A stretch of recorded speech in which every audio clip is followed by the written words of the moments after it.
preparing to live stream the webinar. Okay. We're getting there. Perfect. Okay. We are live streaming. We are recording and all is well, all is well. Hello and happy Monday. Good to see your names up on my screen and know that you are with me. Will Fisher here. I am reporting from Fort Lauderdale and I am excited to do some coaching. I've been on a cruise for the last week and so I haven't done as much coaching as I'm used to, but I just finished a call and I'm excited to connect with you all here. So who would like to be coached? Who is ready to jump into the co-pilot seat and be on this coaching experience with me? Who wants to jump in? I know that I've met with a couple of you today. Oh, I just heard back from Carson. Okay, no problem. It was him. Carson was the one. He kicked us out. So apologize. They're having a good time in Honduras during Transcend to I. And I don't know if any of you have seen some of their stories, but they are having a wonderful time. And I'm here in the States holding down the fort. So I'm doing this coaching live today. And then I'm also doing the breakthrough coming up later this week. So again, I asked the question, who would like to be coached today? Who's got something they would like to receive some coaching around? It can be epic or it can be super low key. Who's got something, some topic that they want some coaching around? I would love to bring someone on. Right now I'm looking at Allie, Jennifer, Lori, Megan, or Richard. And I had Jim earlier, but I seem to have lost him. Maybe we lost him when we lost the Zoom room. All right, who's it gonna be? Come on, Megan did an amazing job coaching me earlier today. Megan, maybe you wanna swap roles, no pressure, but just putting it out there. Lori, I know we're meeting later today, but if you'd like some coaching ahead of time, ahead of our meeting, please jump in. Who is it going to be? I can't really coach myself, folks, so I need a volunteer. Allie, Jennifer, not today on live. I'm totally fine, Megan. No worries at all. Jennifer, maybe? Anyone? Richard? Who wants to do it? I can't think of anything right this second. Totally get it. Totally understand. That is all right. That is a-okay. But let's just think, Jennifer, I just want to support you just in case it is you who ends up being my coaching client. Just think to the different areas of your life. Think career, think family, think romance, think social life, think money, think fitness. Let's go through all the different parts of your life and think of an area that you might benefit from having a conversation that would support you in moving forward. I could do something if I don't have to be on camera. Okay, cool. It's always career, business, money. I hear you, Jennifer. But all right, let's bring Terry in. And Terry, you do not need to. Why can't I celebrate today? You can celebrate, Lori. Let's celebrate you. Celebrate. Woohoo! All right. Looks like Terry's got something though, so let's go with that. And Terry, no, you do not need to be on camera, but I am going to make you a panelist.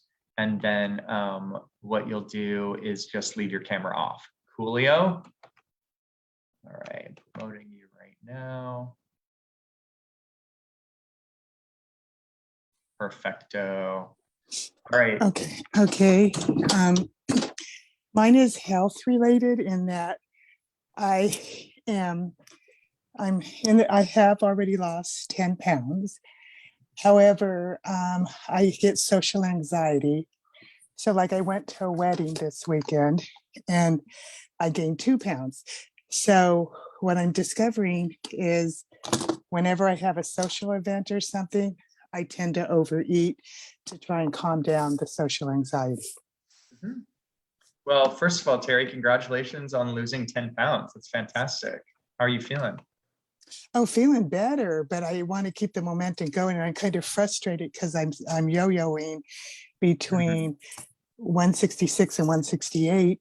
But what I'm finding out is that whenever I go to any social event, I gain weight. Mhm. So Mhm. if I could go without having to gain weight, because, and also the social anxiety also affects business and other areas of my life.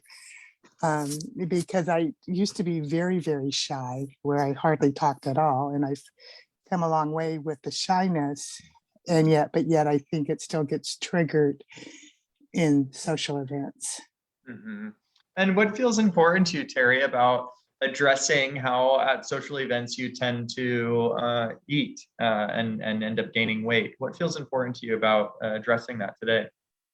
Well, one, it affects my health. And two, I just went to a class reunion and we had um, a pre-date, a pre-meeting or get together before the class reunion. Friday night, I was talkative. I was just felt like I was in the flow. And Mhm. then the night of the reunion, I just overate and clammed up. So it's like um, it affects how I interact with people, and yeah. Mhm.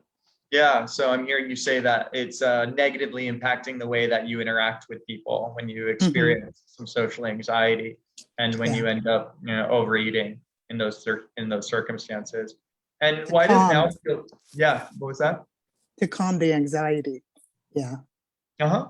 That the eating calms the anxiety for you. So why does now feel, what about now feels like the best time to address this? Because I'm tired of it. Because I've been really putting sincere effort into my health, Uh-huh. and then they keep sabotaging it. And because I'm stuck at this 2 pound area, I feel like that's the next barrier that I need to break through to get to my desired goal.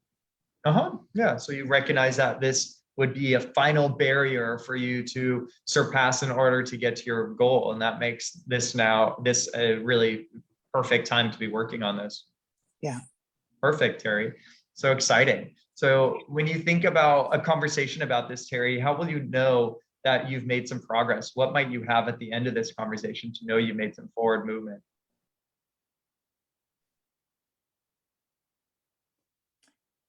Um, Probably that I have the confidence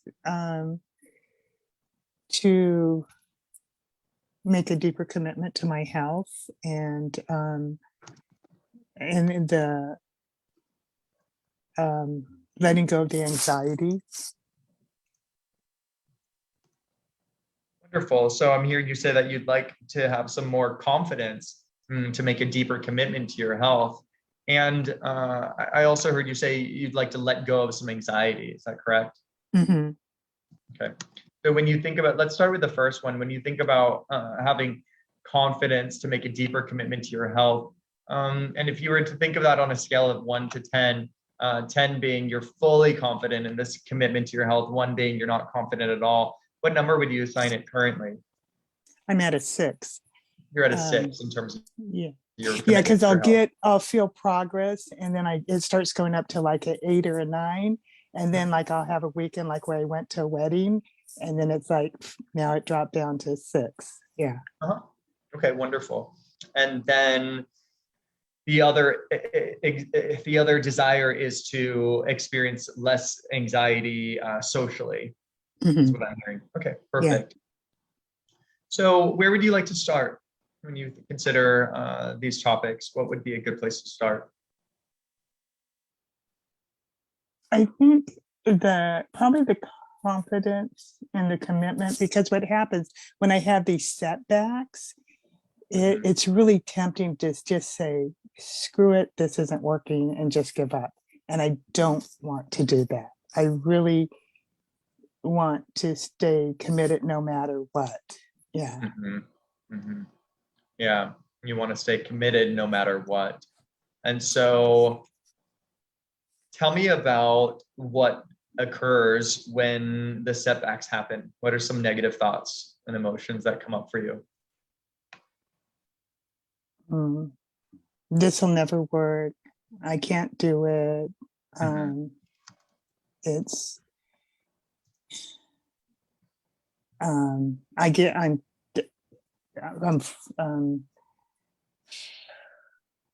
no matter what, it doesn't work. It'll never work for me. And especially when I see people around me losing weight and I'm going, what's wrong with me? Why can't I do it? I'm a failure. I might as well just give up and just accept this is the way I'm always going to be. Maybe I'm just destined to be overweight. I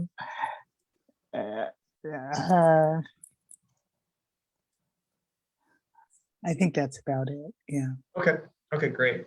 Yeah, so recognizing that there's a lot of negative thoughts that come up for you when these setbacks happen. So there's a couple directions that we could take with this, Terry. We could look at what to do when these setbacks happen. But my instinct is to start from a little bit earlier, which is to start from when the setbacks happen, to see if we can explore ways to prevent the setbacks. And I'm curious what your response is to that direction. Oh, I would love to. Yeah, I would love to prevent the setbacks. Yeah. Okay. Because once I have a setback, it's a cascade of downward spiral. Yeah. Perfect. And we can look at some strategies for what to do if and when a setback happens still. And let's start with the setbacks. And so let's bring it back into the context of when these setbacks happen. So tell me about what goes on in these such social situations and what occurs that instigates the overeating in those scenarios.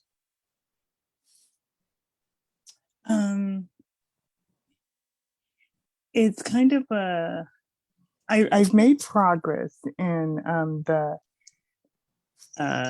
in being shy, but let's see.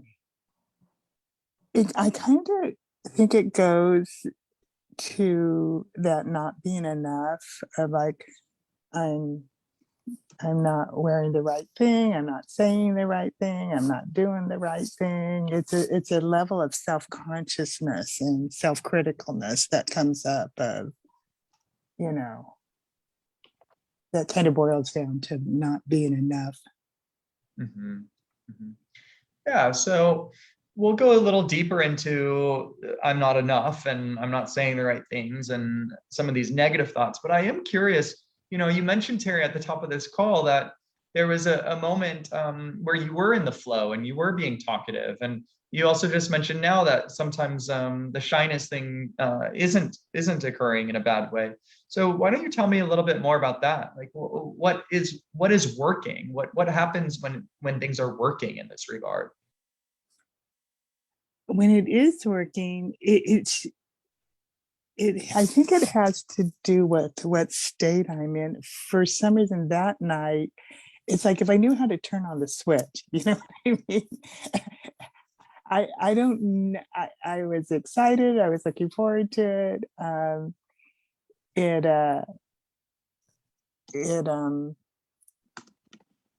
I just felt good.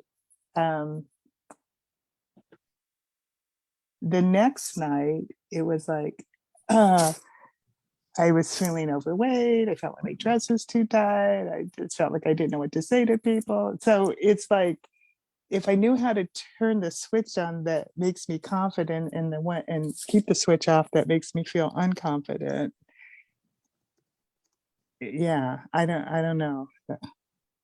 Okay, wonderful. Well, this is helpful to know that there's in a way there's two paradigms that you're working within, right? And you recognize that there's a possibility of being in a positive state of mind, right? One where you are feeling excited and you're looking forward to being social and you're feeling good and you're feeling confident.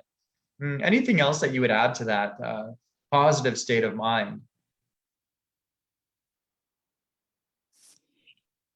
For some reason, and this sounds terrible, but I think what it also is I get so focused on not being enough, but Mm, that when I'm more focused on just, wanting to know about other people or more focused on them and then myself, and, it sounds terrible, but I think that has something to do with it when I'm not so focused on being self-conscious and more curious and interested in other people.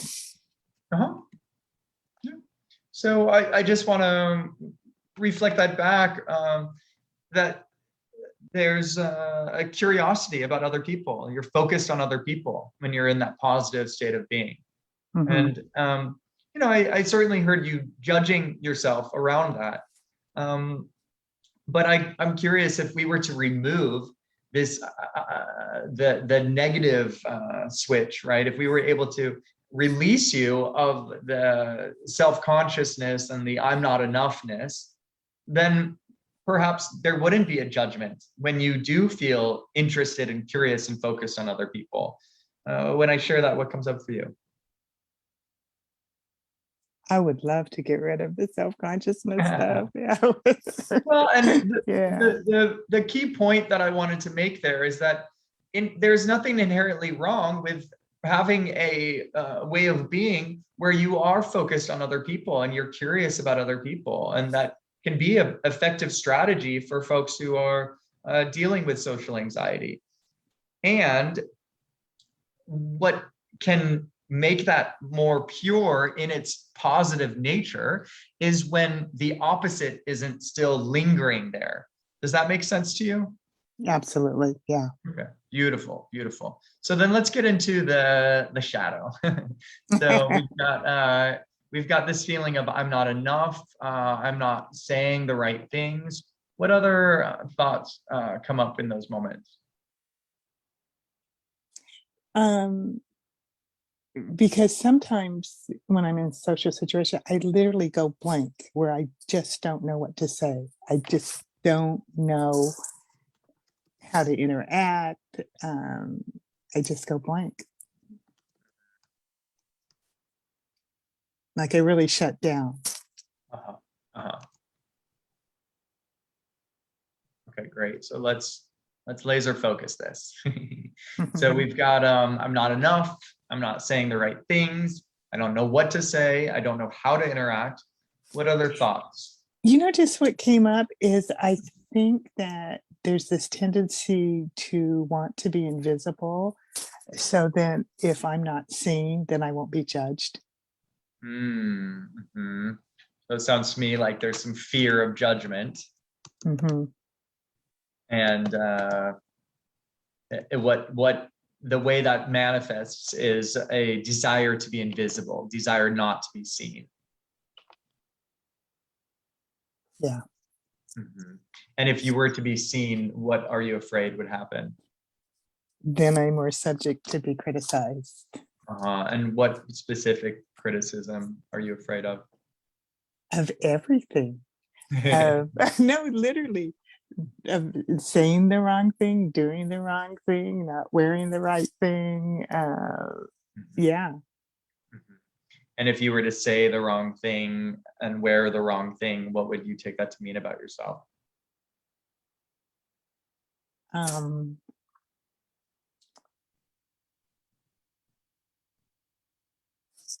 it's a decision. It's between feeling not enough and feeling like I failed. Mhm.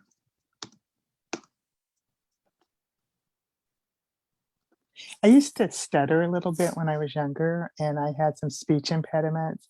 And so, oh, it makes me want to cry. And I would be made fun of the way I talked Yeah, and what I said. yeah, yeah. Yeah, and when you were stuttering, when you were a little girl, and you were made fun of, what did you think then?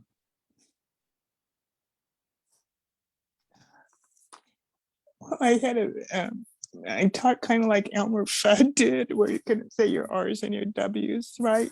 And so I felt like Elmer Fudd Yeah. of all people. Makes me laugh and cry at the same time. Yeah. Okay. I don't know if you guys ever remember Elmer Fudd, but Yeah. Yeah. I remember Elmer Fudd. Yeah. I'm glad that you can experience some humor in that too. And I'm really sorry that you experienced that. It sounds very painful. So when you experienced that, what did you take that to mean about yourself when you were made fun of? it made me feel different from other people, Yeah. separated Yeah. and unaccepted. Yeah.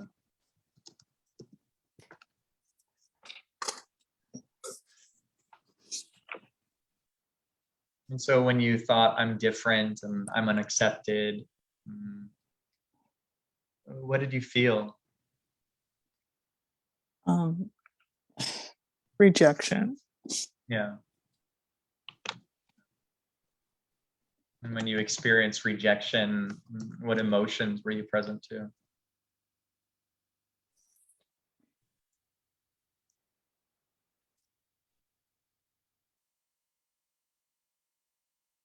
The emotion.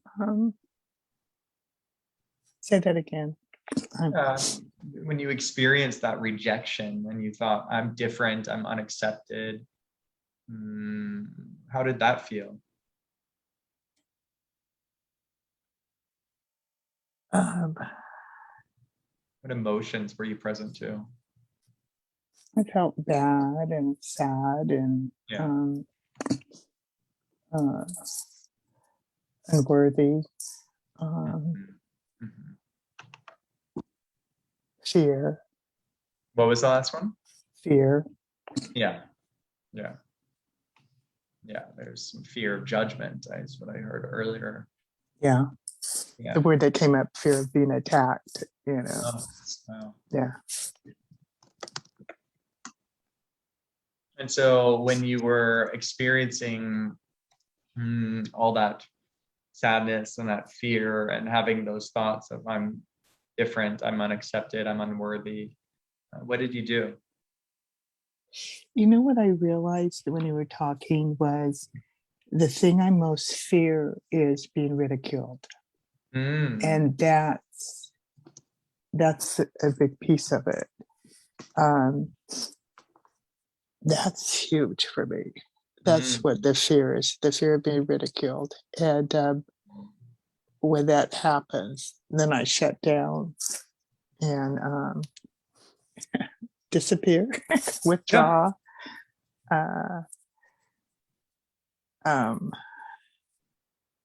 Yeah, shut down, withdraw, avoid, go silent, non-talkative. Yeah, it sounds like you make yourself invisible. Exactly. It makes perfect sense that if you're feeling I'm unworthy, I'm unaccepted, I'm different, and you're experiencing that rejection and feeling that sadness and that fear of judgment and then that fear of being attacked and ridiculed, that you would then shut down and withdraw and go silent and make yourself invisible. Right? It makes perfect sense. Anyone who is experiencing that would do that. So what did you need then? That if you had, you'd be able to let go of that thought that I'm unworthy, I'm unacceptable. You'd be able to really release that fear of being ridiculed. What do you think you needed? Well, I needed tools to defend and protect myself, and I needed support, and I needed, now I understand, projection is perception. Had I understood that as a younger age, that would have made life less painful because I would realize it's about them, not me. Yeah. Yeah, so if you had some more understanding, it sounds like, if you had some more support, what else? You cut out for a minute, so Did I miss? Yeah, Did I I'm miss sorry. Sometimes the connection here is not always good. Um, Understanding, support, uh, coping skills.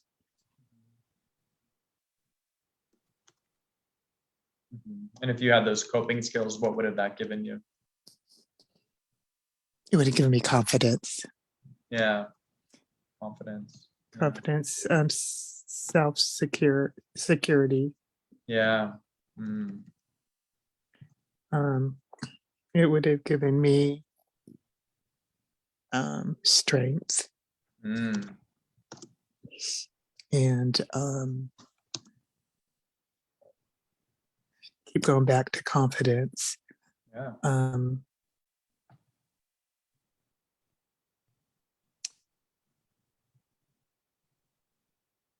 So if you had, The other thing that comes articulate, I think I would have been more articulate.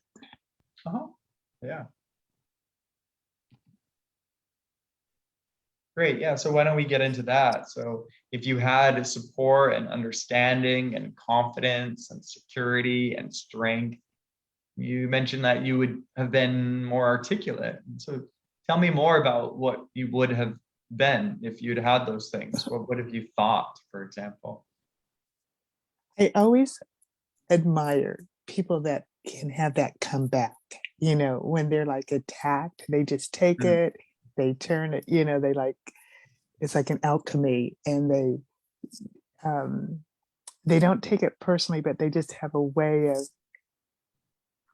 shifting it or coming back. They have a quick comeback. I freeze. Mm. Somebody says something, say negative to me, and maybe 2 or 3 days later, oh, I should have said this, that, or the other, instead of being able in the moment Mm-hmm. to respond. Mm-hmm. Yeah. So you recognize that if you had that support and understanding and confidence and security and strength, that you wouldn't take things personally and that you'd be able to respond confidently and you'd be articulate. And I'd have more self-connection. Instead of disassociating, I would be associated. I disassociate when that kind of thing happens. I just check out. I'm gone. Yeah. Associated and in this connection to your feelings. Mm-hmm. What would some of your feelings have been if you were associated? Did you hear me? I think my internet. Yeah. I think I would have, instead of, because what happens is I would take the judgment and then use that to judge myself instead of like you said, not take it personally and not take that judgment to beat myself up more. So I think I would have more self-kindness. Yeah, have more self-kindness or put another way, Compassion. self-compassion. Yeah. Yeah.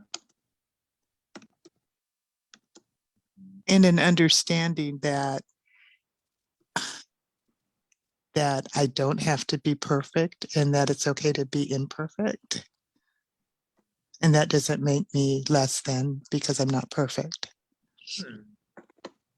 And when you know that you don't have to be perfect, it's okay to be imperfect, and it doesn't make you less than to be anything outside of perfection. What does that give you? You know that. I think it gives me self-acceptance. Beautiful.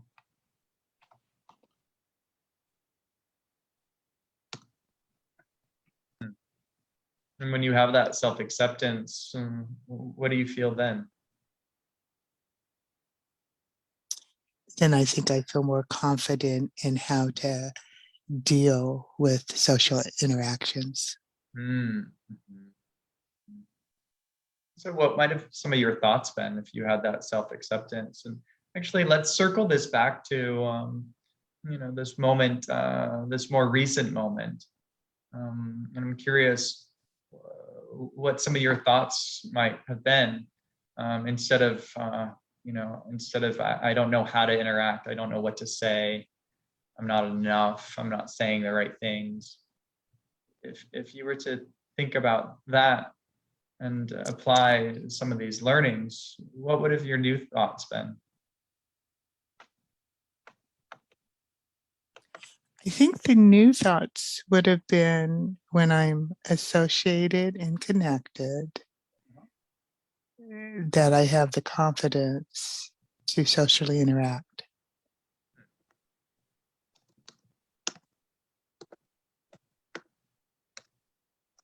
Great. So when you're associated and connected, you have the confidence to interact. What else? When you're able to be associated and connected and have the confidence to interact, what do you feel? More peaceful and relaxed. Yeah. And what are some of your thoughts in that moment?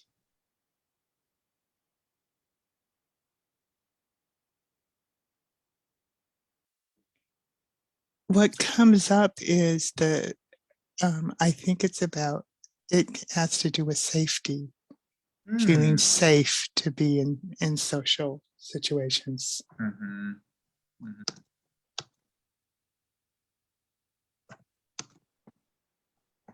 Beautiful.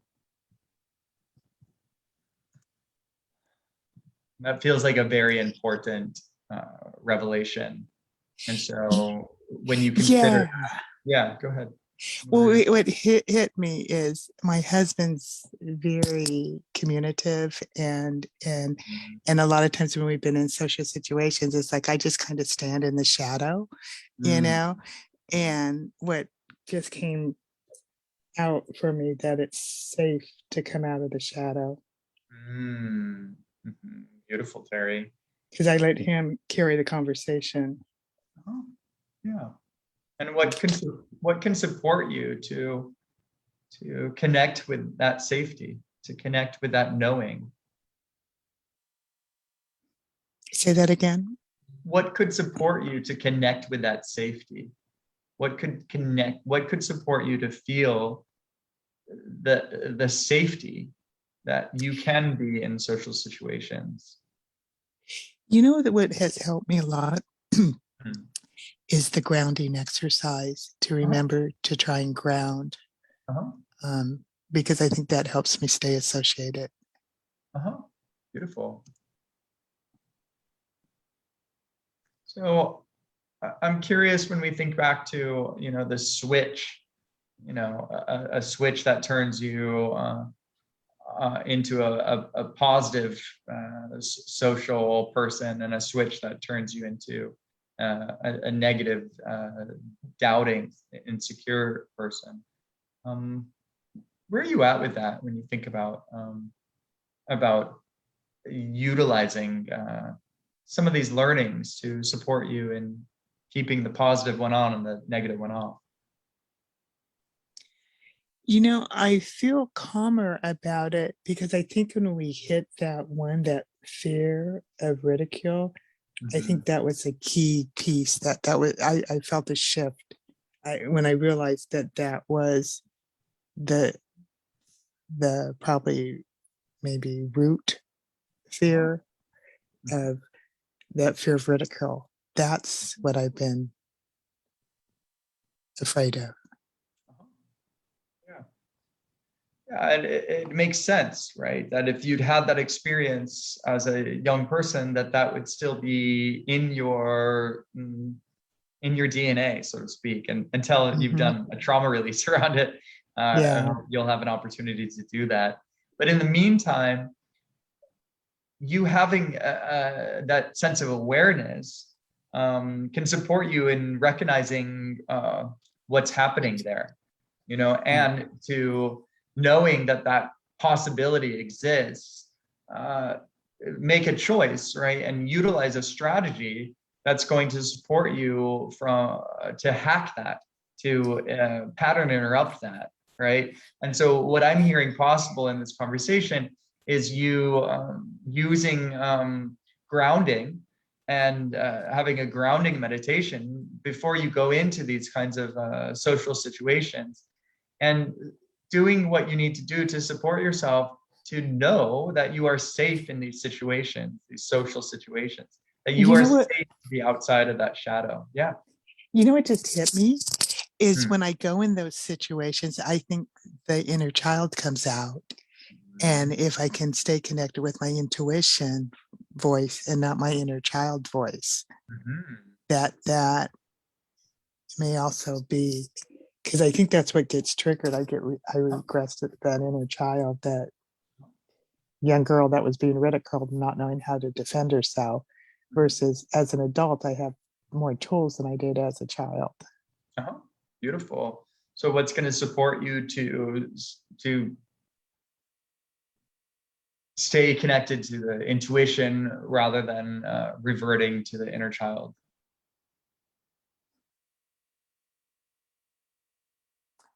That when I'm in a situation that I don't know how to handle, is to ask my intuition to come out. Nice. And what's possible when you are able to do that? What becomes possible with that new strategy? That I can handle anything. Yeah. Hell yeah. The Hell yeah. intuition is I love it. I love the intuition work. I mean, I can't tell you how well my intuition has been working for me lately. It's just been great. Yeah. Wow. Yeah. Beautiful. And so When I what I remember to check in. yeah. So what I hear possible is utilizing your intuition in these social situations as well. Yeah, And and what it makes me think back to is these moments where you don't know what to say. exactly. Hmm. My Yeah. guess is that your intuition will always have something to say. You see that? Yeah, it does. Yeah. That's I just got to listen and follow directions. it. That's That's it. my part. That's beautiful. Yeah. And so again, I look back to this positive switch that is one where you feel confident and excited, and uh, it sounds like we also now have at peace and relaxed and safe, and knowing that you can find words, you can find ways to interact, that you are fully whole, complete, and capable of those social interactions, that you no longer need to stay in the shadow and hide and stay silent and invisible. And So that's overeat. so yeah, let's loop it back to that. Let's loop it back to that. Where are you at when we look at all of this related to your diet? It feels better. Yeah, it feels better. You help me make that connection. Hmm. Um, because you know, because sometimes I've relied on, consuming a lot of caffeine to, you know, get myself talking, or chocolate or Yeah. sugar or whatever. Yeah. Hmm. Yeah, I Hmm. could get that hyped up feeling. Yeah. Hmm. Yeah. And so then let's circle back to this. Well, two things feel outstanding still. One is recognizing that some setbacks could still occur, and what strategies you might utilize to maintain consistent forward movement in the face of those setbacks. So let's start with that. What are some of your thoughts? So knowing that setbacks are less likely to occur, what can you hold on to support you if a setback does occur?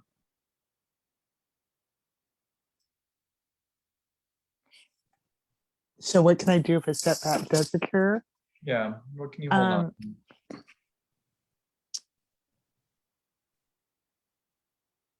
well, I've been journaling on the negative thoughts and emotions to try and get out of that feeling of failure. Mhm. Um, Also, I think I lately I've been hearing on the calls where they've been talking about give yourself grace. Uh-huh. And I love that. Give yourself grace. Beautiful. So what I'm hearing is a couple strategies that will support you if any minor setback occurs, which it's not going to. You're free from that. Thank But you. you recognize that if a minor setback does occur, that you will remember the mantra to give yourself grace, and that you will do some journaling to release any negative thoughts or any feelings around failure. And use my judgment journal. Yeah, perfect. So then when you consider all of this, right, we've got the strategies to support you so that in those social situations, you will have more confidence and ease and flow, and you'll be able to keep the positive switch on and the negative switch off. Knowing that you'll have that, knowing that if a minor setback happens, even though it won't, that you have some strategies in place for that as well. Where would you say you are in your confidence to make a commitment to your health on a scale of 1 to 10? I feel like at a 10. Ah, Yeah, I do. Yeah. awesome, I Terry. think the confidence of having to be able to deal with the social anxiety with eating, yeah, that feels more. I do feel more confident. I felt the shift inside. Yeah. Beautiful. So, Yeah. what would you like to commit to in terms of inspired action as a result of this conversation? What do I want to commit to? I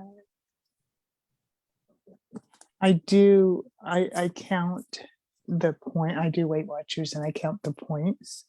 And usually to pre-plan my points before going into a social situation. Okay, great. Yeah, That so helps me stay within that helps me to stay on track for releasing the weight. beautiful. So in addition to your strategy around grounding, leading up to social situations, you're also going to integrate a strategy of setting a certain number for Right. food count. Food points, yeah. And then also checking in with the intuition. Perfect. And then utilizing your intuition. Beautiful. Because I can use the intuition to make food choices also. Oh, there you go. Yeah, why not? Yeah. Put that intuition to work, baby. Life is more easy and effortless when I stay connected to my intuition, for sure. That is it. Awesome, Terry. What else do you need to feel complete in this call? I think that's it. I think when we hit that point of the reticle, that was the key point. Yeah. Awesome. I felt the shift after I hit that one. Yeah. Beautiful. Beautiful. Yeah, thank you for that. Yeah, no, my pleasure. And if there's opportunities to do a trauma release around that, it'll support it even a layer deeper. So thank you. Yeah. You can find someone to support you in that. Thank you. Awesome. Well done, Terry. Thank you so much for your vulnerability and for your courage to step up and to be witnessed in this process. I really appreciate you. Thank you. And thank you for helping me get there. That was great. Yeah. Thanks. Thank you. Yeah, it was an honor, a real honor. Okay, cool. I'm gonna take you off of the participants, and then if I can figure out how to do that. And then if anyone has any questions or comments, please feel free to drop them in the chat. Questions, comments, needs, anything. Feel free to put those in the chat. Let's see. Oh no, we don't have that. Okay.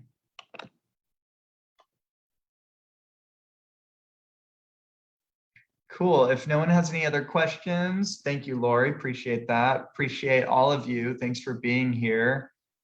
And yeah, it's always a pleasure. And I look forward to connecting with you all again soon. Thank you, Jennifer. Thanks for being here. All right, I'm going to go ahead and end this, and we'll see you again. All right, bye, folks.